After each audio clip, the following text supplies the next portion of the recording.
और सबसे पहले बात करेंगे कराची के मुख्तलिफ इलाकों में ट्रैफिक हादसात के हवाले से, जहाँ पर 4 अफराद जाँ बहक और खातून समेत 2 जख्मी हो गए हैं। शराय फैसल पर तेज रफ्तार गाड़ी की मोटरसाइकिल को टक्कर से एक शख्स जान की बाजी हार गया, जबकि दूसरी जानिब डिफेंस खियाबान निशात के करीब डबल कैबिन गाड़ी ने ऑनलाइन फूड डिलीवरी राइडर को कुचल दिया। 3 तलवार के करीब तेज रफ्तार कार की टक्कर से मोटरसाइकिल सवार जाँ बहक हो गया।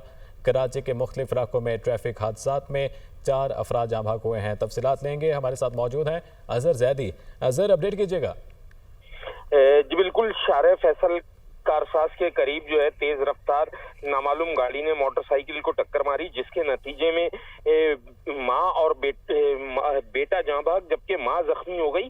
जख्मी को फौरी तिब्बी अस्पताल मुंतकिल किए गए, जबकि दूसरी जानिब जो है डिफेंस खयाबान निशात के करीब डबल केबिन ने मोटरसाइकिल को टक्कर मारी, जिससे ऑनलाइन फूड डिलीवरी राइडर जो है जाँ बहक हुआ। पुलिस ने डबल केबिन ड्राइवर को हिरासत में लेकर थाने मुंतकिल कर दिया, जबकि पुलिस के मुताबिक double cabin driver Usman Shah Rashidi साबका DIG पीर हसन शाह राशिदी का पोता बताया जा रहा है। जो इधर 3 तलवार के करीब तेज रफ्तार कार ने मोटरसाइकिल सवार को जो है टक्कर मारी, जिसके नतीजे में एक शख्स जाँ बहक और दूसरा जख्मी हो गया। पुलिस ने ड्राइवर को कार समेत हिरासत में लेकर थाने मुंतकिल कर दिया गया। मैं आपको यहाँ ये भी बताऊं कि कयूमाबाद जाम सादिक पुल के ऊपर जो है ट्रैफिक हादसा पेश आया, जिसके नतीजे में जो है नामालूम गाड़ी ने मोटरसाइकिल इस सवार को टक्कर मारी, जिससे मोटरसाइकिल सवार शख्स जो है जाँ बहक हो गया।